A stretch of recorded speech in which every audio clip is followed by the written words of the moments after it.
मैं वेलकम करता हूँ विक्रांत सर का। आप लोग एक मैसेज डाल के उनका स्वागत कर सकते हैं। सो लेट्स वेलकम और director of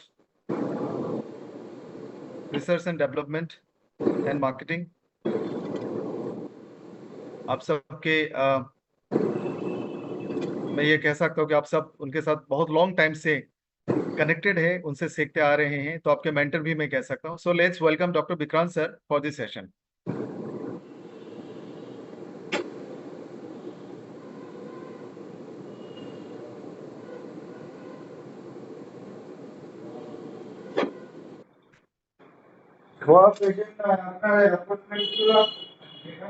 Thank you so much, Isfakur sir. Thank you so much for inviting me once again, and like to welcome all of you for today my HB session। और सबका स्वागत है।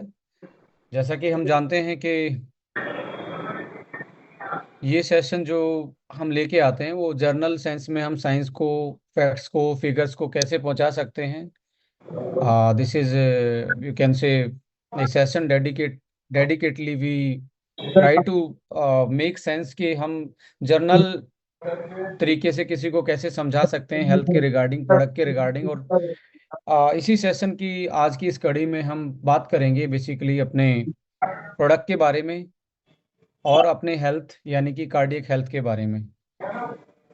सो इशफाकुर जी, मेरी video इस पे नहीं दिख रही है, क्या इसमें?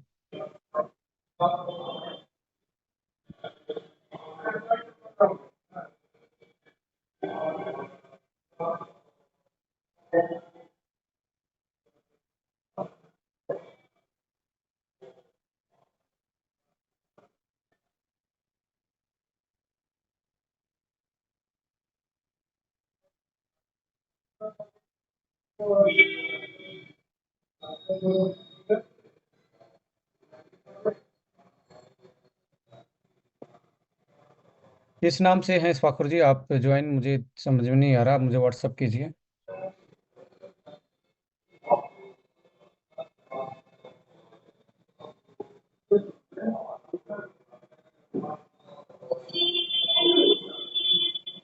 क्या मैं स्क्रीन पे दिख रहा हूँ क्या, या सभी दिख रहे हैं? हाँ, ठीक है। Thank you, thank you, thank you.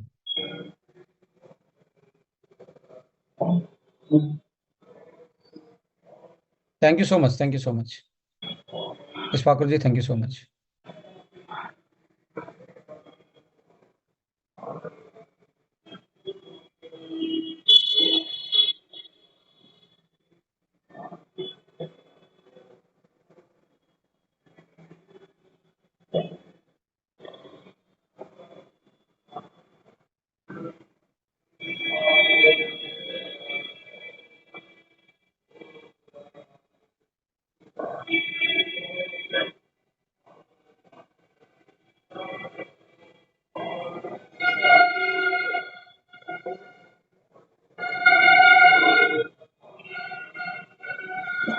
तो स्टार्ट करते हैं sir. I think all set, almost 400 people हमारे साथ हैं आज की इस मीटिंग में।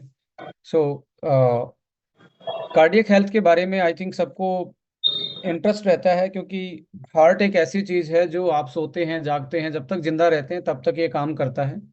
तो इसकी हेल्थ हमारे लिए, वैसे तो ओवरऑल सारी चीज़ों की हेल्थ हमारे लिए इम्पोर्टेंट है।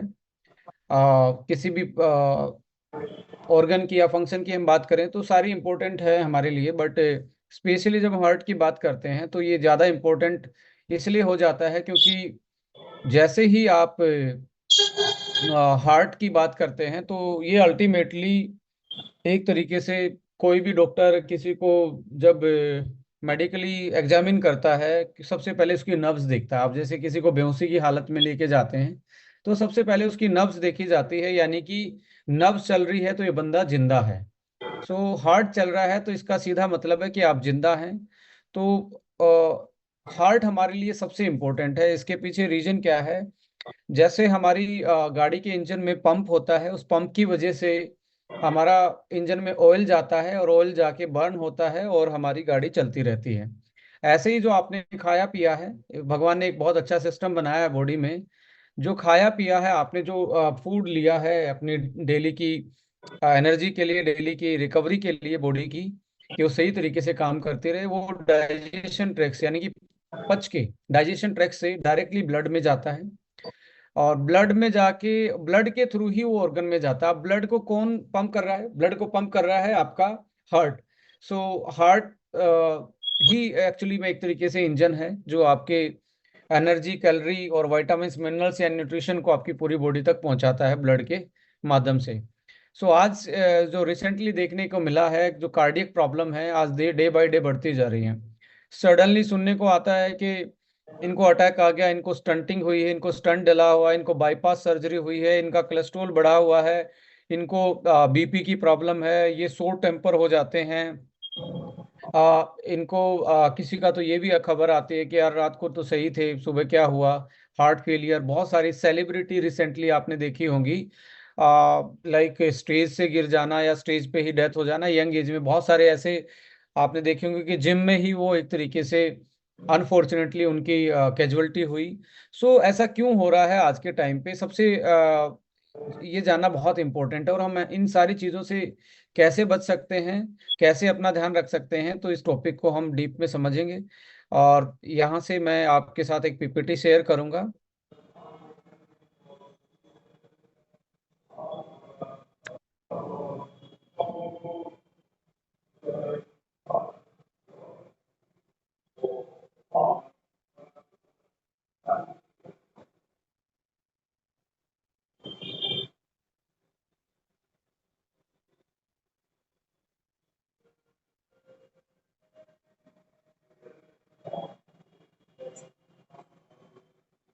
So let's build a better future together, ये हमारा एक कोट्स है, हमारे एस्टोनिया वन के साथ जुड़ा हुआ है। और इसका एक ही मकसद है कि सबको साथ लेके एक नए युग की निर्माण करें, अपने पर्सनल ग्रोथ लें, अपनी टीम के साथ आगे बढ़ें और सबको साथ लेके आगे बढ़ें। So as a family we welcome once again. So बात करते हैं कार्डियक वेलनेस की।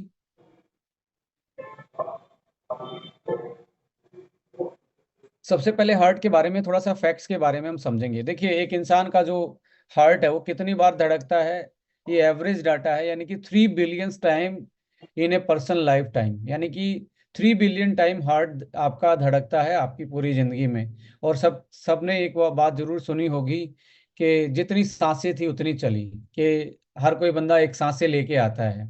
अब इन सांसों को आप नंबर को तो मैं बोलूंगा ही साथ में, बट इसका जो रिदम है, आप किसी को सांस फूलने की बीमारी है तो वो 1 मिनट में कितनी बार सांस ले रहा है। यदि सपोज करो किसी की संख्या है 1000 सांस लेने की पूरी जिंदगी की, वो 1000 कितने घंटे में ले पा रहा है? जल्दी पूरा कर जाएगा 1000, तो इसका मतलब जल्दी कम कम जिएगा। और यदि आपकी डीप ब्रीथ आती है और आपका रिदम सही है, कार्डियक स्टेमिना अच्छा है, रेस्पिरेटरी आपकी हेल्थ अच्छी है, तो आप आपका जो ब्रीदिंग रेट है और हार्ट रेट है वो यदि स्लो रहता है, तो आपकी ऑब्वियस सी बात है कि आपकी एज ज्यादा होगी, क्योंकि ऑक्सीजन और एनर्जी के कारण ही आपकी ग्रोथ और आपकी सेल का डिवीजन होता है। तो पहले के जो लोग लंबे जीते थे, योगा करते थे, ध्यान मुद्रा लगाते थे, वो अपनी सांसों पे कंट्रोल करते थे, यानी कि बहुत डीप ब्रीथ लेते थे, धीरे धीरे उसको छोड़ते थे। आज भी आप देखिए, यदि दिन में आप 10 मिनट डीप ब्रीथ लेते हैं, जब भी आपको लगे मैं बहुत ज्यादा थका हुआ हूँ, मुझे हार्ट की प्रॉब्लम है, या आपको लगे कि कुछ ना कुछ ऐसी दिक्कत है जिसमें हार्ट से रिलेटेड कुछ आपको प्रॉब्लम लगती है, तो आप घुटने के बल, जो होता है ना, आराम से बैठ के घुटने पंजों पे बैठ के आप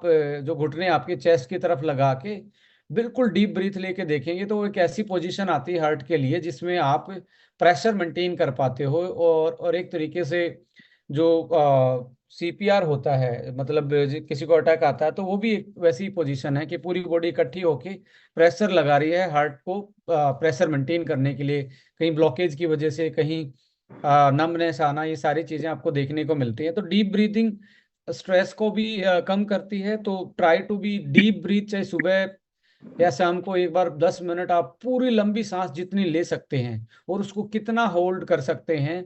तो एक टेक्निक है हार्ट की हेल्थ अच्छी रखने के लिए, हार्ट की रिदम को, हार्ट रेट को अच्छे रखने के लिए। सो मेरी हेल्प अस्मिता जी ने की है। वर्जासन उसको जिस बोलते हैं, तो वर्जासन आप कीजिए। उसको बाद में आप देख भी लीजिए वर्जासन की क्या पोजीशन होती है।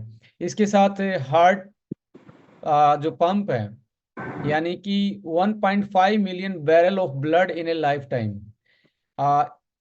1.5 मिलियन बैरल हार्ट पंप होता है, यानी कि यदि इसको भरा जाए तो 200 ट्रेन के जो टैंकर हैं वो भर जाएंगे। जो ट्रेन आप देखते हैं, इतना ब्लड आपका हार्ट पंप करता है, यानी कि वो इतने टैंकर को भर सकता है।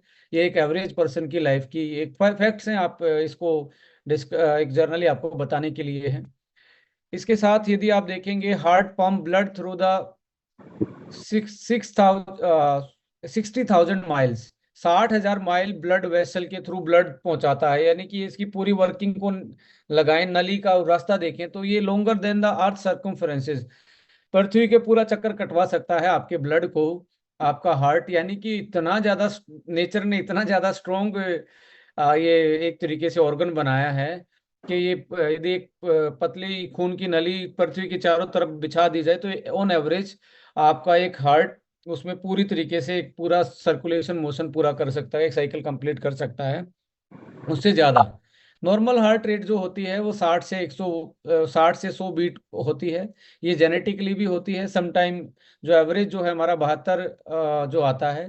कुछ लोगों की naturally by birth he 80 plus 90 plus रहती है। तो हर किसी की बॉडी का जो एक तरीके से फिजियोलॉजी जो है, जो जेनेटिक मेकअप जो है वो डिफरेंट होता है, इसलिए ये हार्ट बीट में वेरिएशन आता है। स्पोर्ट्समैन के केस में आप देखेंगे, रात को जैसे स्पोर्ट्समैन क्या करते हैं कि वो रात को घड़ी जो उसकी हार्ट रेट को मेजर कर पाए, तो वो एक तरीके से रात को भी अपने हैंड पे रखते हैं घड़ी को। स्पोर्ट्स के मामले में माना जाता है यदि आपकी हार्ट रेट रात को 45 के आसपास आती है तो आपकी रिकवरी अच्छी होती है। जनरली अब हम आम जिंदगी में देखेंगे तो 55 से लेके 65 के बीच में सोते टाइम ही आती है जनरल। इसके डाटा देखेंगे, आप भी ऐसा मॉनिटर कर सकते हैं।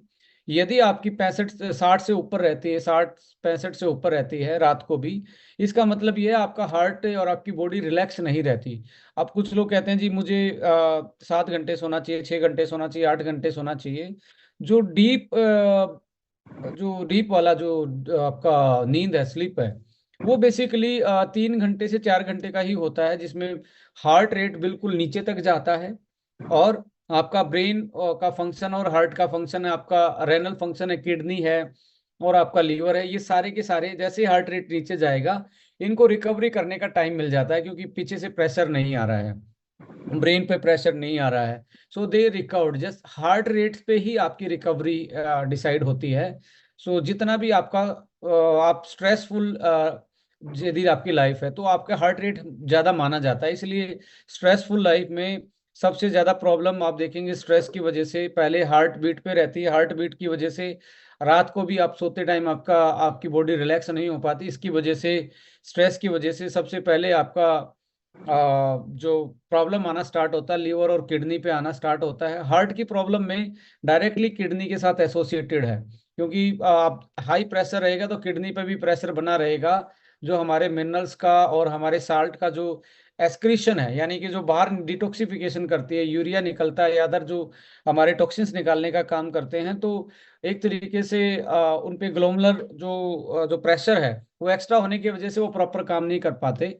इसलिए किडनी की प्रॉब्लम हार्ट वाले पेशेंट में देखने को मिलती है। साथ में जैसे किडनी की प्रॉब्लम बढ़ेगी तो लीवर पे इफेक्ट आता है डिटॉक्सिफिकेशन के लिए, और ऐसे धीरे धीरे एक्यूमुलेट करते करते आपके मल्टीपल ऑर्गन फेलियर की तरफ जाते हैं। सो नॉर्मल ब्लड प्रेशर जब आप मापते हैं तो आज के टाइम पे तो मैं जो हमारा सिस्टोलिक है ऊपर वाला दो होते हैं ना, 90 से 120 होता है, और 60 से 80 आपका डिस्टोलिक होता है। और इसको एवरेज ऊपर वाला पकड़े तो 80 से 120 पैरामीटर माना जाता है। बट आज के टाइम पे रिसेंट पब्लिकेशन या रिसेंट स्टडी में पाया गया है जो आज स्ट्रेस है या मोटापा है या हमारे लाइफस्टाइल में जो हार्ड वर्क नहीं रहा है, उसकी वजह से हमारी बॉडी में फैट सेल ज़्यादा बढ़ी है, मसल सेल कम है। इसलिए हार्ट को ज़्यादा काम करना पड़ रहा है खून पहुंचाने के लिए, ब्लड की सप्लाई के लिए। तो if heart is you can say putting extra effort to circulate the blood. So what happened, क्या होगा कि आपका सिस्टोलिक प्रेशर बहुत है, सिस्टोलिक यानी ऊपर वाला सिस्टोलिक प्रेशर ज्यादा है। आज एवरेज, आज ऑन एवरेज 40, 140, 135 के आसपास नॉर्मली देखने को मिल रहा है लोगों में। और नीचे वाला जो आपका 80 वाला है वो भी 90, 95 के आसपास पहुंच गया है ऑन एवरेज। सो धीरे धीरे जैसे हमारी लाइफस्टाइल में चेंजेस आते हैं, ऐसे ऐसे हमारे बॉडी के ऑर्गन्स भी अडेप्ट करते हैं वैसी सिचुएशन में, क्योंकि प्रकृति है, ये भी एक नेचर ही है। और जैसी हमारी लाइफस्टाइल है वैसे ही ये भी अपने आप को ढालने की कोशिश करते हैं। बट आज के टाइम पे एक प्रॉब्लम बहुत बड़ी देखने को मिलती है, कैल्सिफिकेशन ऑफ योर आर्टरीज। आपकी खून की नलियों में जो पतली वाली नलियां, उसमें कैल्शियम का जमना, और हड्डियां हड्डियां कमजोर होना, कैल्शियम का खून की नलियों में जमना। पर यदि आप ठीक ठाक एक स्वस्थ आदमी है तो खून, आपका कैल्शियम हड्डियों में जाना चाहिए और खून की नलियां सॉफ्ट रहनी चाहिए। पर ऐसी प्रॉब्लम आज के टाइम पे बहुत ज्यादा देखने को मिल रही है, जिसका सडन हार्ट फेल होता है। उन केसेस में कैल्सिफिकेशन देखने को मिला। जैसे आप इस पे छोटी छोटी आर्टरीज देख रहे हैं, कोरोनरी आर्टरी बोलते हैं हार्ट, हार्ट पे। सो कोरोनरी आर्टरी इसी को बोला जाता है जो हार्ट की मसल को सप्लाई करे। अभी हार्ट भी तो एक मसल है, इसको भी इस मसल को भी तो खून चाहिए। अब होता क्या है, हार्ट के अंदर जो चैम्बर है, ये जो पॉकेट दिख रही है, इस तरीके से आप इसमें तो खून, ये तो पाउच है एक तरीके से। अब ये पाउच है तो ऐसे ऐसे धड़कता है, तो पाउच के थ्रू ये ऊपर जो आपको देख देख रहे हैं, जो हमारी मेन आर्टरीज हैं, उसके थ्रू एक एक तो आपका डीऑक्सीजनेटेड, यानी कि जिसमें ऑक्सीजन की कमी है, वो चैम्बर है, वो आपके लंग से जुड़ा है, तो लंग से वापस से ऑक्सीजन मिलती है। और एक ऑक्सीजनेटेड चैम्बर है जिसमें ऑक्सीजन वाला ब्लड आता है, वो पूरी बॉडी में फैलता है। तो ये पूरा साइकिल है। सो अब ये जो पंप है, इसकी पंप की जो मसल है, इसमें भी छोटी छोटी खून की नलियां हैं। ये खून की नलियों के कारण ही इसकी मसल को न्यूट्रिशन मिलता है। इसी को कोरोनरी आर्टरी बोलते हैं, और इसी में ही स्टंट डलते हैं। अब लोग पूछते हैं ना जी कहाँ स्टंट डलता है। ये जो मेन आर्टरी आपको दिख रही है, यहाँ स्टंटिंग होती है। और ये छोटी छोटी होती हैं, इसलिए इनमें ब्लॉकेज होने के चांसेस ज़्यादा होते हैं। और इसके सिम्टम्स जो हैं बेसिकली देखने को मिलते हैं कि आपका नीचे वाला, जिसको डायस्टोलिक बोलते हैं, डायस्टोलिक जो आपका हार्ट, एक एक्चुअली जो डायस्टोलिक जो प्रेशर है वो कैल्सिफिकेशन की वजह से नीचे रह जाता है। और सिस्टोलिक जो है, सिस्टोलिक यानी कि ऊपर वाला, वो और ऊपर निकल जाता है। तो एक बहुत बड़ा गैप हो जाता है, जैसे एक 60 पे आ जाए और एक 150 पे चला जाए, तो गैप बहुत बढ़ गया। और इसी गैप की वजह से समटाइम हार्ट कोलैप्स कर जाता है, क्योंकि कैल्शियम जमने के कारण आपकी जो नलियां हैं, खून की नलियां हैं छोटी वाली, ये हार्ड हो जाती है। It's become a hard, and they become hard. इनकी फ्लेक्सिबिलिटी है जो बम ब्लड को, प्रेशर को मेंटेन रखती है, वो कैपेसिटी ग्रेजुअली, धीरे धीरे लूज होना स्टार्ट होती है। That is why sudden heart attack आपको देखने को मिलता है। सो ऐसे केस में देखा गया है कि जिसका गट सही नहीं रहता, if your gut is not good, so what happen, the cholesterol and calcium का आपका ब्लड में डिपोजिशन स्टार्ट होगा, और उसी की वजह से आपको ये प्रॉब्लम आ सकती है।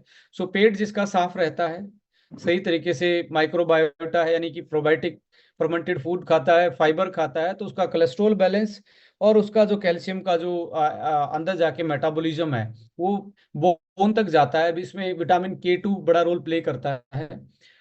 Anyway, the heart can continue beating outside the body as long as it has oxygen. आपको एक बात जान के और ज्यादा खुशी होगी, जो आज आप देखेंगे हार्ट ट्रांसप्लांट की जब बात करते हैं, वो कैसे पॉसिबल होता है। हार्ट को यदि आप निकाल लें, तो वो यदि उसको ऑक्सीजन की सप्लाई है, ब्लड की सप्लाई बाहर से आप दे दें, प्लास्टिक की नली लगा के भी दे दें, तो ये धड़कता रहेगा। बिकॉज इस मसल को इतना ज्यादा कोई वो नहीं चाहिए, इसलिए ये इनवॉलेंट्री मसल बोली जाती है। यानी कि आपका दिमाग चाह के भी इसको बंद नहीं कर सकता।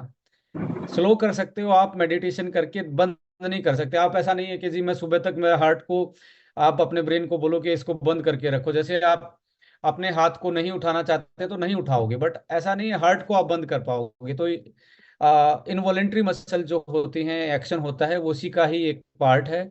सो ये बॉडी के बाहर भी निकाल निकाल दें तो धड़कता रहेगा। सो आने वाले टाइम में ये जो आप देख रहे हैं, मेडिकल साइंस इतनी आगे जा रही है कि आर्टिफिशियल हार्ट बनाने की बात और ये सारी बातें चल रही हैं। बट एनीवे, आपका नेचुरल जो भगवान ने दिया उससे बेस्ट कुछ नहीं होता है, उसको संभाल के रखिए। Heart can beat around 40 time per minute during sleep, यानी कि 40 तक आपकी डाउन जा सकती है। The heart can increase output by 30 time during exercise. So प्रकृति ने, नेचर ने इसको इतना फ्लेक्सिबल बनाया है, it's like a very flexible muscle. So it can like output जो है इसकी 30 टाइम एक्स्ट्रा हो सकती है एक्सरसाइज के टाइम पे, क्योंकि एक्सरसाइज के टाइम पे कैलोरी आपकी ज्यादा बर्न होती है, आपको ऑक्सीजन ज्यादा चाहिए। So that is why heart rate ज्यादा बढ़ती है, because supply of nutrients and supply of calorie and supply of, you can say, oxygen and everything, you need output, ज्यादा आपको पंपिंग चाहिए। सो 30 टाइम तक ज्यादा हो जाती है। मेरा एक्सपीरियंस एज ए मैराथनर का रहा है, मैंने अपनी हार्ट बीट मापी है, 200 प्लस भी हो जाती है हार्ट बीट ड्यूरिंग एक्सरसाइज, और कंटिन्यू उस पर भी मेंटेन रखा जा सकता है। बट जैसे जैसे हमारी एज बढ़ती है, इसकी जो कैपेसिटी है आउटपुट को इंक्रीज करने की, वो डाउन होती है। और आपने देखा होगा मोस्ट ऑफ जो हमारे एथलीट होते हैं, वो 35 एज के आसपास रिटायरमेंट की घोषणा करते हैं, रिटायरमेंट होने की बात करते हैं। वो रीजन क्या है कि कार्डियक मसल धीरे धीरे स्लो होती है, और ग्रोथ फैक्टर जो है, जो उसकी मसल और पावर को मेंटेन रखने में हेल्प करते हैं, वो कम हो जाते हैं। इसलिए वो 35 और 40 के आसपास आते आते अच्छे स्पोर्ट्समैन भी रिटायरमेंट की घोषणा करते हैं। तो that is the, you can say, हमारी नेचुरल पोटेंसी वहीं तक जाती है। आगे बढ़ें, यदि मेजर कार्डियक प्रॉब्लम्स की बात करें तो कोरोनरी आर्टरी डिजीज है। कोरोनरी आर्टरी डिजीज के बारे में यदि आप जाने तो जो हार्ट के ऊपर आपकी छोटी छोटी कैपिलरी हो, मसल हैं, और मसल तक जो खून पहुंचाती है पतले वाली, उनको कोरोनरी आर्टरी बोलते हैं, और इन्हीं में स्टंटिंग होती है। बेसिकली हार्ट फेलियर है, कार्डियोमायोपैथी है, यानी कि आपकी एक तरीके से मसल्स जो हैं ड्यू टू आपकी लैक ऑफ न्यूट्रिशन है, या लैक ऑफ ब्लड सप्लाई है, हार्ट की मसल्स के पास एक तरीके से पूरी प्रॉपर सप्लाई ना पहुंचे तो मसल कमजोर हो जाती है, इससे कार्डियोमायोपैथी। हार्ट वॉल प्रॉब्लम, जो हार्ट की जो वॉल होती है उनमें प्रॉब्लम आना। हार्ट की जो रिदम है, जो आपकी बीट है, उसमें एक तरीके से प्रॉब्लम आना, किसी की स्लो, किसी की एकदम से हाइपर होना। हार्ट अटैक, जिसको कार्डियल इन्फ्रेक्शन बोलते हैं, एमआई जिसको बोलते हैं। और इसमें हार्ट अटैक तब आता है जब हार्ट मसल जो है वो डैमेज होती है due to lack of blood flow, उसमें पूरी तरीके से खून नहीं पहुंचता, तो वो अटैक की पोजीशन में आती है। जैसे आपका एक सपोज करो, जब आप पैर मोड़ के सोते हो, या पैर को फोल्ड करके, या एक तरीके से आपका हाथ जब सोते टाइम, या आपके एक साइड में दबा हुआ रह जाता है, तो सुन हो जाता है समटाइम, सबको ये प्रॉब्लम देखने को मिलती है। यानी कि वहां की ब्लड सप्लाई कट होगी तो वो सुन हो जाती है मसल। ऐसे ही यदि ब्लॉकेज है तो मसल सुन होना स्टार्ट हो जाती है, और उसी को हार्ट अटैक बोलते हैं। तो फिर किसी को फॉर्चुनेटली जो एक तरीके से बोला जाता है कि भाई इसको आप जल्दी ले आए तो ये बच गया, कुछ ऐसे इंजेक्शन दिए जाते हैं, ऐसी चीजें दी जाती हैं। कई बार आप देखेंगे फेलियर के केस में आपको इलेक्ट्रिक शॉक दिया जाता है कि वो मसल जो सोई हुई है एकदम से जागे और वापस से काम करना स्टार्ट करे। So like in this way it working. Damage to the heart muscle due to lack of blood, and ये दो टाइप का है, एसटी एलिवेशन एमआई और नॉन एसटी एलिवेशन एमआई। जो आपका जो ईसीजी की रिपोर्ट होती है, इसमें एसटी का एलिवेशन होता है और एक में नहीं होता है। तो that is the expert part of ये, इस पे आपका मुझे नहीं लगता कि ज़्यादा आपने समझने की जरूरत है। इसके अगले फैक्ट्स में बात करें तो जो ग्लोबल बर्डन है हार्ट प्रॉब्लम का, तो आप देखेंगे 2019 का डाटा है, अब ये 5 साल में फिर से पब्लिश होने वाला है। ये बहुत बड़ा डाटा होगा मुझे लगता है। लगभग 18 मिलियन डेथ्स जो एनुअली होती हैं, साल में होती हैं, वो कार्डियोवास्कुलर डिजीज से होती हैं, सीवीडी जो हम बता रहे हैं, जो आपके स्टंटिंग से लेके कोरोनरी हार्ट डिजीज जो हैं।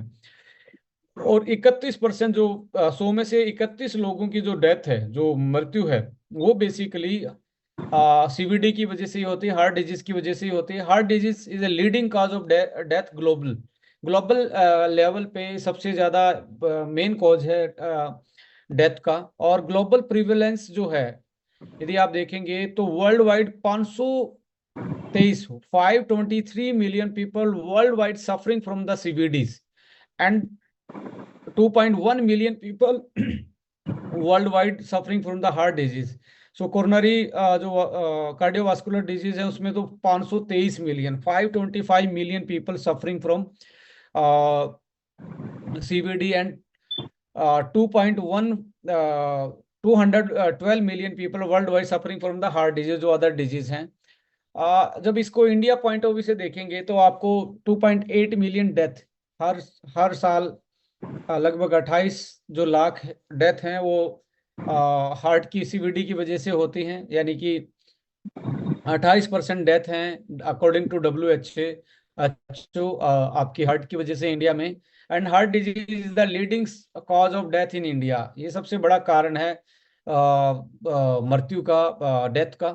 इसकी प्रिवलेंसेस की बात करें तो 45 million people in India suffering from CVD, और ये संख्या और बढ़ने वाली है बिकॉज आप आज देखेंगे डायबिटीज के पिछले 5 साल में जो केसेस हैं और ज्यादा बढ़े हैं, और डायबिटीज वाले जो लोग होते हैं उनमें सबसे ज्यादा चांस होते हैं हार्ट की प्रॉब्लम के। So 20 million people in India suffering from the heart disease. So ये बहुत बड़ा एक अलर्ट पोजीशन है, और इसमें मैं मानता हूँ इजाफा हो चुका होगा, लगभग लगभग 50% का हो चुका होगा, क्योंकि हमारे लाइफस्टाइल मॉडिफिकेशन बहुत जल्दी से होते जा रहे हैं। अर्बनाइजेशन, मॉडर्न लाइफस्टाइल को अडोप्ट करना, या जंक फूड को ज़्यादा प्रेफरेंस देना, टाइम पे ना खाना, इम्बैलेंस ऑफ एवरीथिंग। सो इसकी वजह से ये डाटा अभी जो 4 साल पुराना देख रहे हैं आपको, ये बहुत बड़ा डाटा हो चुका है। सो ये भी अपने आप में इतना बड़ा डाटा है, तो इसके लिए आपको थोड़ा सा अलर्ट रहना चाहिए कि हम कैसे अपनी इन चीज़ों को बचा सकते हैं। और एज स्टैंडर्डाइज डेथ रेट की यदि बात करें, ASDR की, ग्लोबल ASDR जो है, लगभग 1 लाख में से 235 लोग जो हैं लाइक इसकी वजह से CVD का शिकार होते हैं और डेथ होती है। और इंडिया में आप देखेंगे ग्लोबल स्टैंडर्ड से ज्यादा, 235 की बजाय 306, 1 लाख पे 306 लोग जो हैं इसकी वजह से मर रहे हैं। तो मेरा मानना ये है कि आ, ये ग्लोबल से बहुत आगे है। और जो CVD डेथ इंक्रीज्ड, जो 2000 से 2019 तक, यानी कि 20 साल के बीच में यदि देखेंगे ग्लोबल जो डेथ हैं, वो एक तरीके से 12 से 13% का उसमें इजाफा हुआ है। और अभी मुझे लगता है ये it's something like a 15% almost, और maybe a 20%। So Indian CVD death increased global level पे 13% मान के चलें, और इंडिया में देखो कमाल की बात है 3 गुना ज्यादा है, जो वर्ल्ड का स्टैंडर्ड है, एवरेज है, उससे 3 गुना ज्यादा जो इंडिया में हार्ट की प्रॉब्लम से डेथ है वो ज्यादा होती हैं। सो हमें और ज्यादा अलर्ट रहना चाहिए आज के टाइम पे, क्योंकि हमने ना अभी रिसेंटली अपने लाइफस्टाइल में मॉडिफिकेशन किया, खाने पीने में, उठने में, टाइमिंग में। And there is lots of environmental toxins in our diet, like pesticides हैं, हैवी मेटल्स हैं, प्रिजर्वेटिव्स हैं, और so many different different things जो हम हमारे सामने है। और स्ट्रेस बहुत बड़ा एक रीजन है। स्ट्रेस एंड स्मोकिंग, जो बंदे स्ट्रेस में होते हैं वो स्मोकिंग भी मैक्सिमम करते हैं, तो ये एक डेडली कॉम्बिनेशन है आपकी हार्ट की बीमारी को क्रिएट करने में। If you are in stress और you are taking you are chain smoker kind of person, definitely you are more prone to the heart problem. So avoid smoking, avoid high salt diet if you are having the such problems. और lifestyle changes में diet है, diet में आपको whole grain fruits, vegetables, saturated fat को reduce करना। Saturated fat basically किस में ज़्यादा होती है? सैचुरेटेड फैट तब ज़्यादा होती है जब फैट को आप फ्राई कर लेते हैं। तो फैट को जब आप फ्राई करते हैं तो सैचुरेटेड में कन्वर्ट हो जाती है, वो हमारे हार्ट के लिए, हमारे कार्डियोवास्कुलर के लिए बहुत एक एक तरीके से पॉइजन का काम करती हैं, हाई साल्ट और हाई शुगर। कुछ लोग सोचते हैं नमक छोड़ने के से मुझे कंट्रोल हो जाएगा, यदि वो चीनी भी ज्यादा खाते हैं, शुगर ज्यादा लेते हैं, if you are taking the refined sugar and refined oil in their diet along with the salt, मुझे लगता है ये किलिंग कॉम्बिनेशन है, साइलेंट किलर है, salt and sugar. So avoid both, not only salt को आपको अवॉइड करना है, यू हैव टू अवॉइड। और साल्ट को नेचुरल बैलेंस में लेने के लिए you have to take banana, you have to take fruits and other salads, आप उनको ले सकते हो, उनमें भी सोडियम नेचुरल अमाउंट में है, तो आपको बाहर से खाने की जरूरत नहीं है। रेगुलर एक्सरसाइज, मॉडरेट आपको एक्सरसाइज करनी चाहिए, और स्ट्रेंथ ट्रेनिंग, हाई इंटेंसिटी यदि आप फिट हैं। If you are not fit और आपको कार्डियक की कोई प्रॉब्लम एग्जिस्टिंग है, so try to take the advice of your cardiologist. आपको थोड़ा सा ध्यान रखना चाहिए, लाइट वॉक पे ही आपको फोकस करना चाहिए। धीरे धीरे अपना स्टेमिना और अपनी चीज़ों को आपने धीरे धीरे बिल्डअप करना चाहिए। Stress management is very important, deep breathing, yoga, meditation, and diet के साथ साथ you have to take care of some you can say natural supplementation that is good for your heart and heart muscles and everything of your body. So उसमें आप देखेंगे जो सदियों से जो चलती चीजें आ रही हैं, अर्जुना उनमें से एक हब है, अश्वगंधा उनमें से एक हब है, गूगल गूगल की जो फ्रूट होता है उसकी जो गूगल गम आता है, उसका गम जो निकाला जाता है, जैसे गोंद बोलते हैं जिसको हम, वो बहुत ज़्यादा उसमें यूटिलाइज होता है, पर्टिकुलरली हार्ट के केस में कोलेस्ट्रॉल को बैलेंस करने के लिए। आंवला है इसमें, हर्ताकी है, पुनर्नोवा है, लहसुना है, त्रिफला है। ये सदियों से लोग इनको यूज करते आ रहे हैं आपके हमारी कार्डियक की वेलनेस के लिए और बॉडी की ओवरऑल वेलनेस के लिए। सो इसके अलावा आयुर्वेदिक रेमेडियल हर्ब्स के अलावा आप देखेंगे विटामिन्स मिनरल्स का भी बहुत बड़ा रोल है कार्डियक प्रॉब्लम में या कार्डियक की हेल्थ के लिए। विटामिन सी ब्लड वेसल के फंक्शन को बेटर करता है, विटामिन ई सेल डैमेज बचाता है हार्ट की, विटामिन के ब्लड क्लोटिंग और बोन हेल्थ के लिए अच्छा है जो K2 है। फोलेट, यदि आप फोलिक एसिड की कमी है, आयरन की कमी है, तो आपके हार्ट की बीमारी की चांसेस ज़्यादा हैं। तो ऐसे केस में reduce heart disease risk. B6 ये भी रिस्क कम करता है। B12 भी एक तरीके से नर्व फंक्शन और रेड ब्लड फॉर्मेशन में आपकी हेल्प करता है, जिसके कारण आपको कार्डियक रेस्पिरेटरी स्टेमिना सही रहता है। Potassium, magnesium, calcium, zinc and iron ये बहुत बड़ा रोल प्ले करते हैं हार्ट की मसल्स के लिए और आपके हार्ट के अदर जो फंक्शन हैं हार्ट के, उनको एक तरीके से ये सपोर्ट करते हैं। तो एंटीऑक्सीडेंट भी आज के टाइम पे बहुत चलन में है और इन पे भी बहुत इंटेंसिव स्टडी की गई है कि कोएंजाइम Q10 जो है वो एनर्जी प्रोडक्शन और एंटीऑक्सीडेंट प्रॉपर्टी स्पेशली हार्ट के लिए बहुत अच्छा है। ओमेगा भी बहुत अच्छा है जो इन्फ्लामेशन कम करता है और हार्ट की हेल्थ को इम्प्रूव करता है। पॉलीफिनोल्स जैसे ग्रीन टी है, आपके फ्रूट्स हैं, आपकी बेरीज हैं, इसमें पॉलीफिनोल्स पाए जाते हैं। फ्लेनोइड्स जो हैं फ्रूट्स, वेजिटेबल, वाइन, जैसे ट्रांस रेस्वेरेट्रोल वाइन में मिलता है। वाइन आपने ऐसा नहीं है कि पीनी है वो हार्ट के लिए अच्छी है, नो, उसमें ट्रांस रेस्वेरेट्रोल यदि सप्लीमेंटेशन में लेंगे तो उससे ज़्यादा इफेक्ट करेगा। सो ब्लड फ्लो इंप्रूव करता है। सेलेनियम एक बहुत अच्छा, सेल को डैमेज करने से बचाता है। फाइबर ज़्यादा खाएंगे कोलेस्ट्रॉल बैलेंस रहेगा, शुगर बैलेंस रहेगा। प्रोबायोटिक भी आपके गट और इम्यून फंक्शन को और हार्ट को सही रखता है। एल कार्निटाइन और एल आर्जिनिन ऐसे अमाइनो एसिड हैं जो हमारे हार्ट को एनर्जी भी देते हैं और ब्लड फ्लो को भी स्मूदर बनाते हैं। अब बात आती है कि जी ये तो नेचुरल चीज़ें थी, ये तो हमें अपनी डाइट में लेनी थी, बट ड्यू टू लैक एक जगह पे ऐसी चीज़ें नहीं मिलती हैं, तो हम कैसे अपने आप को बेटर रख सकते हैं with the help of some supplement. ऐसी एक ही चीज़ में, एक ही प्रोडक्ट में ये सारी चीज़ें कैसे होंगी। सो कंपनी की जो साइंटिफिक टीम है आज की चीज़ों को देखते हुए, हालातों को देखते हुए एक होलिस्टिक सॉल्यूशन लेके आए हर्बो न्यूट्रीजेनिक्स के थ्रू। और हर्बो न्यूट्रीजेनिक्स एक रिवोल्यूशनरी ही नहीं मैं बोलूँगा, एक सॉल्यूशन प्रोवाइडर की तरह, हेल्थ सॉल्यूशन प्रोवाइडर की तरह हमारी हेल्प कर रहा है आज के टाइम पे। और बहुत अच्छी टेस्टिमनी, बहुत अच्छे रिजल्ट्स हमें रिसेंटली देखने को मिले हैं। कुछ आप लोगों के साथ मैं शेयर करूंगा।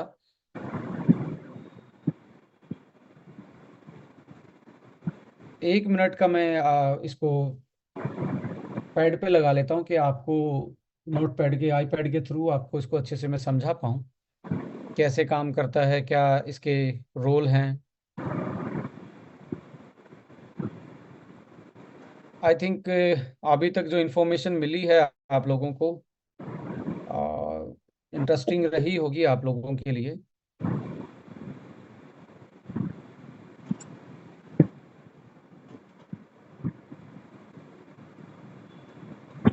वन के बारे में हम बात करेंगे अभी। तो हार्ट वन को हमने आज के टाइम पे एक तरीके से जो आज की जो मेन प्रॉब्लम है हमारी, उसको हमने एड्रेस किया है इसके थ्रू।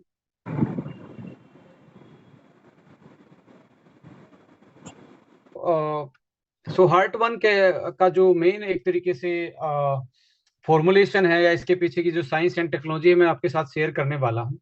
सो ये कार्डियो प्रोटेक्टिव एक्शन है इसका मेन, तो यदि हम देखें तो, और maintain the optimal cholesterol balance को हेल्प करता है। आपका जो ऑक्सीडेटिव स्ट्रेस है, जो स्ट्रेस की वजह से आपके हार्ट पे दिक्कतें आ रही हैं, उसको ये मेंटेन करता है।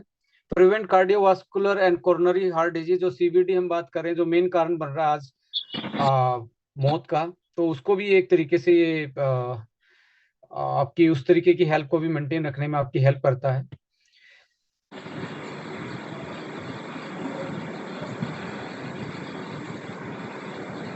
So anti blocking property to prevent artery blockage, जैसे इसमें जो इंग्रेडिएंट हैं वो आपकी ब्लॉकिंग्स को जो ब्लॉकेज आती है उसको भी एक तरीके से मिनिमाइज और उसमें भी आपकी हेल्प करते हैं कि आप ब्लॉकेज से बच पाएं। और इसमें प्रोबायोटिक जो है वो ओवरऑल आपकी गट हेल्थ से लेके कोलेस्ट्रॉल बैलेंस तक की और इम्यूनिटी बूस्टर तक की हेल्प करता है। आइए थोड़ा सा इसके फॉर्मुलेशन में समझते हैं। देखिए मार्केट्स में आप जाएंगे तो आपको जनरली चीज देखने को मिलती है। अभी ये जो आप फॉर्मुलेशन देख रहे हैं ये न्यूट्रास्यूटिकल वर्ल्ड वाइड में बोल रहा हूँ, डायरेक्ट सेलिंग की बात नहीं कर रहा हूँ मैं इसमें। वर्ल्ड वाइड ये एक यूनिक फॉर्मुलेशन आप देखेंगे इसमें। हर्बल वाला जो हर्बो न्यूट्रीजेनिक्स हम बात करते हैं, हर्बो न्यूट्री जेनिक्स जो हम बात करते हैं उसको आप समझें। ये वाला जो पोर्शन है आप देखेंगे यहाँ पे अर्जुना बार्क एक्सट्रैक्ट। देखिए अर्जुन की जो छाल होती है, the bark of the arjuna having the arjunoic acid that is polyphenols, वो क्या करते हैं, कार्डियो प्रोटेक्टिव का रोल प्ले करते हैं, मसल्स को स्ट्रोंग रखते हैं और कोलेस्ट्रॉल को बैलेंस करने का काम करते हैं। और लिपिडीमिया जो माल फंक्शनिंग है, लिपिड्स की जो माल फंक्शन है, लिपिड्स का मतलब यहाँ पे कोलेस्ट्रॉल और आपका ट्राइग्लिसराइड से है, उसकी जो माल फंक्शनिंग है उसको बैलेंस करने का काम करते हैं। और गार्लिक भी सदियों से हार्ट के लिए बहुत अच्छा माना जाता है। सुबह सुबह यदि आप गार्लिक की चटनी अपनी शामिल कर लें, आपके हार्ट के पेशेंट हैं, गार्लिक और जिंजर आप उसमें एक तरीके से चटनी जो हमारी ट्रेडिशनल है वो यूज करना स्टार्ट करें तो और जल्दी आपको बेनिफिट इसका मिलेगा। गामा ओराइजिनोल हमने बहुत सुना है, राइस ब्रान ऑयल के जो हेल्थ बेनिफिट हम बताते हैं वो हार्ट के लिए अच्छा क्यों होता है, वो इसी की वजह से होता है, उसमें पाया जाता है गामा ओराइजिनोल। और जब एक और चीज मैं आपके बीइंग साइंटिफिक बैकग्राउंड होने के नाते एक चीज आपको बताना चाहूंगा कि मैक्सिमम टाइम पे व्हाट हैपेंड, हम ना राइस ब्रान को एक तरीके से फ्राइड मीडियम में यूज कर लेते हैं, हाई टेम्परेचर पे ले जाते हैं और हाई टेम्परेचर पे ये गामा ओरिजिनल खत्म हो जाता है। तो इसका कोई हार्ट हार्ट हार्ट के लिए बेनिफिट नहीं रहता, ओनली दूसरे बेनिफिट हो सकते हैं उसके, बट गामा ओरिजिनल खत्म हो जाता है फ्राइंग के टेम्परेचर पे। बट ये बहुत अच्छा है हार्ट के लिए, कार्डियो प्रोटेक्टिव में इसकी बहुत पब्लिकेशंस हैं, जैसे अर्जुना की पब्लिकेशंस, ऐसे गामा ओरिजिनल की वर्ल्ड वाइड बहुत लेटेस्ट से लेके पुरानी पब्लिकेशंस हैं कि ये कार्डियो प्रोटेक्टिव का रोल प्ले करता है। सो इसके साथ साथ सलाई सलाई गूगल जो होता है, गूगल को भी कार्डी एक तरीके से कोलेस्ट्रॉल बैलेंसर के रूप में, एंटी इन्फ्लामेटरी के रूप में यूज करते हैं। सलाई गूगल का मतलब उसका गम्स जो है, गम वाला पार्ट है वो इसमें यूज किया जाता है, जो आपके कोलेस्ट्रॉल को बैलेंस करने में काम करता है। तो ऊपर वाली जो तीन चीजें देख रहे हैं कार्डियो प्रोटेक्टिव हर्ब्स हैं, नीचे भी जो है वो कोलेस्ट्रॉल वाली बैलेंस करने वाली हर्ब्स हैं। अब एंटीऑक्सीडेंट जो आपका स्ट्रेस की वजह से और जो ब्लॉकेज की वजह से आपकी बॉडी में गाढ़ा खून होना, उसको हम बोल सकते हैं, उसकी वजह से जो आपके हार्ट पे प्रेशर पड़ रहा है, बॉडी पे प्रेशर पड़ रहा है, उसके लिए एंटीऑक्सीडेंट है, Q10 है, एस्ट्राजेंथिन है, ट्रांस रेस्वेराट्रोल जो कि वाइन में होता है। ये वाइन में पाया जाता है, इसलिए बोला जाता है वाइन हार्ट के लिए अच्छी होती है। वो किसकी वजह से होता है, ट्रांस रेस्वेराट्रोल। और एक वर्ल्ड वाइड एक कंपनी है, इंडिया में आई, अभी तो इंडिया में नहीं है, वापस जा चुकी है, जे से नाम था। ट्रांस रेस्वेराट्रोल के बेस पे ही वो रिजर्व करके बहुत एक महंगे महंगे प्रोडक्ट लेके आए थे। But being a Indian company हमें प्राउड होता है कि हम सही प्राइस पे, सही इंग्रेडिएंट के साथ, सही नॉलेज के साथ और सही डायरेक्शन के साथ लोगों के साथ हेल्थ के प्रोडक्ट की बात कर रहे हैं। एल ग्लूटाथाइन जो होता है my dear friend, L glutathione एक लेटेस्ट आप लोगों की लाइफ में आजकल देखने को मिल रहा है बहुत ज्यादा, इसके बारे में भी बहुत स्टडी है। ये एक तरीके से जितना एंटीऑक्सीडेंट आपको चाहिए वो पूरा भी करता है, और ये रिजर्व भी कर लेती है, बॉडी इसको रिजर्व भी कर लेती है, और आपके लिवर से लेके हार्ट दोनों पे ही इसका बेस्ट इफेक्ट होता है। ALA जो है वो एक तरीके से ट्राइग्लिसराइड को मैनेज करने के लिए, ये भी आपका ओमेगा फैटी एसिड है, DHA भी आपका ओमेगा, ये ओमेगा वाला पोर्शन है, ये एंटीऑक्सीडेंट वाला पोर्शन है। ओमेगा जो है ट्राइग्लिसराइड को मेंटेन करने में हेल्प करते हैं। और साथ में CLA ये भी ओमेगा होता है, कॉन्जुगेटेड लिनोलेनिक एसिड। ये जो ग्रास फेड हमारी काउज होती हैं उनके मिल्क में पाया जाता है कॉन्जुगेटेड ग्रास फीड की बात है, लेनोलेइक एसिड CLA। और ये पावरफुल एंटीऑक्सीडेंट है और ये फैट सोल्यूबल एंटीऑक्सीडेंट है, यानी कि हमारी सेल लाइन से लेके कैंसर प्रोटेक्शन तक के CLA को यूज किया जाता है। तो ये लिपिड्स प्रोफाइल को भी इंप्रूव करता है। एल टोरिन और एल कार्निटाइन इसमें डाला गया है। रिड्यूस ब्लड प्रेशर को रिड्यूस करता है। टोरिन के मामले में जितनी भी एनर्जी ड्रिंक हैं उसमें टोरिन नाम का एक अमाइनो एसिड देखने को मिलता है। ये आपकी मसल्स को एनर्जी देता है। आप यदि मसल में एनर्जी है, जैसे हार्ट की मसल थक गई तो हार्ट अटैक आने के चांसेस होते हैं। तो ये थकने नहीं देता, एक एनर्जी सप्लाई करता है। एनर्जी सप्लाई करता है तो लाइक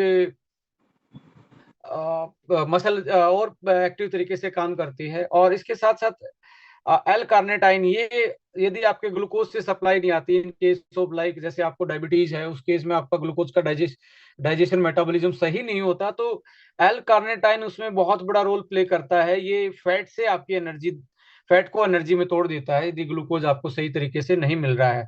सो डायबिटिक पेशेंट के लिए एल कार्नेटाइन एक तरीके से बहुत अच्छा सप्लीमेंट भी होता है, टोरिन और एल कार्नेटाइन का कॉम्बिनेशन।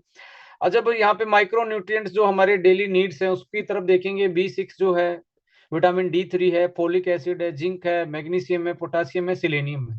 ये एक ऐसा कॉम्बिनेशन है विटामिन एंड मिनरल्स का जो कार्डियक फंक्शन को बहुत बेस्ट बनाते हैं। अभी ऐसा नहीं है कि हार्ट की बीमारी में ही आप इसको लेंगे, आप बीमार पड़ जाएंगे तब खाएंगे तो फिर क्या फायदा है। मेरा मानना है इसको आप, यदि आपको कोई प्रॉब्लम नहीं है और प्रॉब्लम होने से बचना चाहते हैं, तो जो अर्ली 40s है, यानी कि 30 साल क्रॉस करते ही आपको साल में एक दो बार, एक दो महीने इसको प्रिकॉशनरी फॉर्म में खा लेना चाहिए कि हम अपने चीजों को मेंटेन रख पाएं। सो सिलेनियम अकेला ही मार्केट में बहुत महंगा आता है। सो यहाँ पे आप देख रहे हैं एक बेटर कॉम्बिनेशन आपको मिल रहा है, जो मसल्स, हार्ट मसल से लेके, ब्लड प्रेशर से लेके, आपके कोलेस्ट्रॉल से लेके, ट्राइग्लिसराइड से लेके, एंटीऑक्सीडेंट तक सारी चीजों पे काम कर रहा है। और लास्ट में जो सब बीमारियों की जड़ मानी जाती है, गट, यानी कि आपका डाइजेस्टिव ट्रैक, जिसमें जिसके कारण यदि आपके प्रोबायोटिक पूरे नहीं हैं और आप कोई भी चीज खाते हैं और फाइबर नहीं ले रहे हैं, तो कोलेस्ट्रॉल डायरेक्टली आपके ब्लड में जाता है। और आपको एक चीज और मैं बता रहा हूँ कि बॉडी 80% जो कोलेस्ट्रोल है वो अपने आप बना लेती है। अब बाहर से आप खाओ या ना खाओ, 80% तो बनाएगी। यदि बाहर से भी आपने फ्राई वाली चीजें, हाई सैचुरेटेड फूड खा रहे हैं, बैड कोलेस्ट्रोल खा रहे हैं, फ्राई करके खा रहे हैं, तो ये भी 80 में मिलके ये 150 तक पहुंच जाएगा। सो यदि आप फाइबर ज्यादा खाते हैं, सैलेड ज्यादा खाते हैं आप फूड के साथ, और कम फ्राई, कम प्रोसेस फूड खाते हैं, तो आधा तो सैलेड ही इसमें ब्लड में जाने से रोक देता है। सो आपके प्रोबायोटिक बैक्टीरिया जो हैं और आपके फाइबर जो हैं वो कोलेस्ट्रॉल बैलेंस में आपका एब्जॉर्ब नहीं होने देते, यानी कि आपके पेट से बाहर निकाल देते हैं एक्स्ट्रा को, और मिनिमम अमाउंट को ब्लड में जाने देते हैं। इसलिए वो बैलेंस करते हैं आपके कोलेस्ट्रॉल को, और आपके हार्ट को वो प्रोटेक्ट करते हैं और इम्यूनिटी को बढ़ाते हैं। सो जैसा कि मैंने बताया कि आप एक यंग हेल्दी एक स्पोर्ट्समैन को भी आप खिला सकते हैं, जो अर्ली उनका हार्ट की मसल अच्छे से काम करे, क्योंकि जैसे ज्यादा अच्छे से काम करेंगे उतना आपका हार्ट बीट कंट्रोल रहेगी, और हार्ट बीट कंट्रोल रहेगी, ज्यादा ब्लड फ्लो जाएगा तो एनर्जी भी ज्यादा प्रोडक्शन होगी। एनर्जी ज्यादा प्रोडक्शन होगा तो परफॉर्मेंस अच्छा आएगा। तो स्पोर्ट्स करते हैं, 30+ आप हैं, आपको कोई प्रॉब्लम नहीं है, या आप डायबिटिक हैं, वो भी इसको आराम से यूज कर सकते हैं। यदि आपका कोलेस्ट्रोल ज्यादा रहता है, हाई BP रहता है, और स्टंटिंग हुई है, यानी कि स्टंट डला हुआ है, तो वो भी इसको यूज कर सकते हैं। बट स्टंटिंग के 30 डेज के बाद आप इसको स्टार्ट कर सकते हैं। और किसी को इतनी ब्लॉकेज है कि उसकी स्टंटिंग है, तो कोई भी ऑपरेशन, मेजर सर्जरी से पहले सप्लीमेंट को आपको 10 दिन पहले बंद कर देना चाहिए। 10 से 15 दिन पहले आपको सप्लीमेंटेशन बंद कर देना चाहिए, कोई भी आप खा रहे हैं तो। ये जनरल प्रिकॉशनरी, और ज्यादा पानी पिए जब आप इनको ले रहे हैं। सही तरीका एक ही होता है कि दिन में आप पहले पहले महीने तो आप इसको दिन में एक एक एक करके खाएं। यदि आपको ज्यादा प्रॉब्लम है तो इसको आप दो दो करके भी ले सकते हैं, कोई प्रॉब्लम होने वाली नहीं है इस आदमी को। और जब कोई मेडिकेशन, ब्लड थिनर खा रहे हैं, तो 2 आवर्स का गैप यूज करें। कोई ब्लड के लिए आप डोज ले रहे हैं, कोई दवाई ले रहे हैं हार्ट की, तो उस केस में आपको 2 घंटे का इसमें गैप रखना चाहिए। सो यहाँ पे ऑलमोस्ट जो मेन क्वेश्चन आते हैं मैंने आप लोगों के साथ वो किए। जैसे मेरे लिए ये रहता है कि मैं साल में एक डिब्बा अपना एक महीने में कंप्लीट कर लेता हूँ। जैसे अभी there is a best time heart और आपका जूस जो हमारा एवीबीटी है उसको लेने का। क्यों बेस्ट टाइम है? क्योंकि अभी आप समर से विंटर में जा रहे हैं, एक तो आपको इम्यूनिटी बढ़ जाएगी। दूसरा, विंटर में जब सर्दियों का मौसम होता है इस टाइम पे सबसे ज्यादा आप देखने को मिलता है कि हार्ट अटैक के ज्यादा केसेस आते हैं ड्यू टू ठंड की वजह से। यदि आपके पेरेंट्स 60+ हैं और हार्ट की प्रॉब्लम है, तो the best gift for the next 90 days that is AVBT and heart one. दोनों बेस्ट गिफ्ट हो सकते हैं उनके लिए। तो आप उनको अभी से स्टार्ट करवा सकते हैं और आप खुद भी स्टार्ट कर सकते हैं। और that is the best time कि आप अपने विंटर में आने से पहले अपनी कोई हार्ट की कार्डियक हेल्थ को बेटर बना सकते हैं। सो नेक्स्ट जो इसका बेस्ट कॉम्बिनेशन एक जूस हमने डेवलप किया हुआ है कि इसको और ज्यादा बेस्ट बनाने के लिए इसको भी देखेंगे। एलोवेरा इसमें है, बीट रूट है, अर्जुना है, गूगल और जिंजर है। ये 5 चीजें आपकी इसमें मेजर देखने को मिल रही हैं। एलोवेरा को इसलिए डाला है क्योंकि इसमें फाइबर भी है, प्लस में ये गट को क्लीन भी करता है।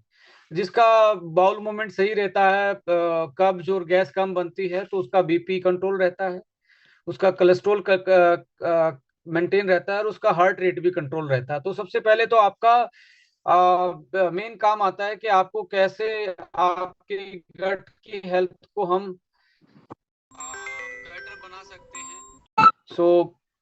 इसको बेटर बनाने के लिए हमने आपका इस प्रोडक्ट में गट क्लीनर के रूप में एक तरीके से ये पहले वाला पोर्शन डाला हुआ है, एलोवेरा डाला हुआ है, बीट रूट डाला हुआ है। जैसे कि आप देख रहे हैं चुकंदर जो होता है, बीट रूट में एक तरीके से एल आर्जिनिन जैसी ही इसका काम होता है,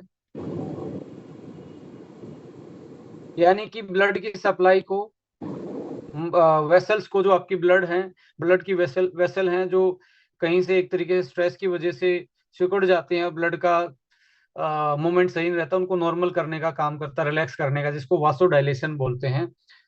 वासोडाइलेशन वासोडाइलेशन का इसका काम है। और वासोडाइलेशन ब्लड की सप्लाई, बीपी को कंट्रोल करना, और रेगुलर इसमें जो एंटीऑक्सीडेंट पाए जाते हैं वो हमारे जैसे स्पोर्ट्स में चुकंदर का जो जूस है, जो बीट रूट का जूस है, वो बहुत ज्यादा पिला जाता है स्टेमिना इंक्रीज करने के लिए, मसल को रिलैक्स रखने के लिए। स्टेमिना जब इंक्रीज होगा, जब आपका हार्ट और आपका लंग्स एक तरीके से सिंक्राइज वे में काम करेंगे, दोनों एक दूसरे को सपोर्ट करेंगे और ये उनको एक तरीके से कोऑर्डिनेट करवाने का काम करता है। सो कोई इसमें एडिड शुगर नहीं है, कलर नहीं है, और हाई इन एंटीऑक्सीडेंट है। कार्डियक फंक्शन, स्किन और डिटॉक्स एंड डाइजेशन में आपकी हेल्प करने वाला है। इसके साथ देखेंगे जो गूगल है वो आपके उसमें भी पड़ा हुआ है, अर्जुना उसमें भी पड़ा हुआ है, बट बीट रूट वहां नहीं था, एलोवेरा वहां नहीं था। बट जूस के फॉर्म में क्या होता है कि हम एक तरीके से गट को साथ साथ में क्लीन करते हैं, और जिंजर ऐड है इसमें। जिंजर का काम है पावरफुल एंटी इन्फ्लामेटरी, हार्ट के लिए बहुत अच्छा होता है जिंजर, और साथ साथ में आपके डाइजेशन बूस्टर के काम भी करता है जिंजर। सो एक बेस्ट कॉम्बिनेशन हम लेके आए। ये भी हो सकता है कि इसमें मैं कोई डाउट नहीं बोलूंगा कि इंडिया में ये भी इस टाइप का फॉर्मुलेशन जूस की कैटेगरी में पहली बार आपकी कंपनी ही लेके आई है। तो आप इसको बहुत अच्छे तरीके से यूज कर सकते हैं। द बेस्ट टाइम, यदि आपको हार्ट की प्रॉब्लम है, 35 साल+ है, तो आपको ये लेना चाहिए। जैसे आपकी लो इम्यूनिटी रहती है, आपको बार बार में सीजनल फ्लू आता है, सर्दी सर्दी सर्दी जुकाम होता है, तो उस केस में एसबीटीसी बहुत अच्छा प्रोडक्ट है। बट जहाँ पे हार्ट, हाइपरटेंशन, कोलेस्ट्रॉल का बढ़ना, ये इससे रिलेटेड है, तो that is the best product, I believe that. और एक बहुत अच्छे टेस्ट में भी है ये। सो आप देखेंगे एलोवेरा आपको डिटॉक्सिफिकेशन, डाइजेशन और इम्यूनिटी को बूस्ट करने में आपकी हेल्प करता है। अर्जुना जो है कार्डियक हेल्थ, ब्लड प्रेशर को कंट्रोल करना, antioxidant action. Ginger digestive, immunity booster और इन्फ्लामेशन को कम करता है। बीट रूट जो है ब्लड प्रेशर को मेंटेन रखने में बूस्ट एंडोरेंस और एंटीऑक्सीडेंट एक्शन है। और गूगल जो है कोलेस्ट्रॉल मैनेजमेंट, एंटी इन्फ्लामेटरी और लिपिड बैलेंस, जो आपका ट्राइग्लिसराइड से लेके एलडीएल एसडीएल की जो रेशो उसको मेंटेन रखने में आपकी हेल्प करता है। सो कार्डियक प्रॉब्लम वाला हेल्थ, आप चाहते हैं कि भाई मैं तो एक ही प्रोडक्ट लेना चाहता हूँ, कौन सा, हार्ट वन लूँ या एवीबीटी लूँ, मैं जरूर बोलूंगा एवीबीटी लेना चाहिए आपको। स्टार्टिंग में पहले 1 महीने एवीबीटी पिए, यदि आपको कोई प्रॉब्लम नहीं है।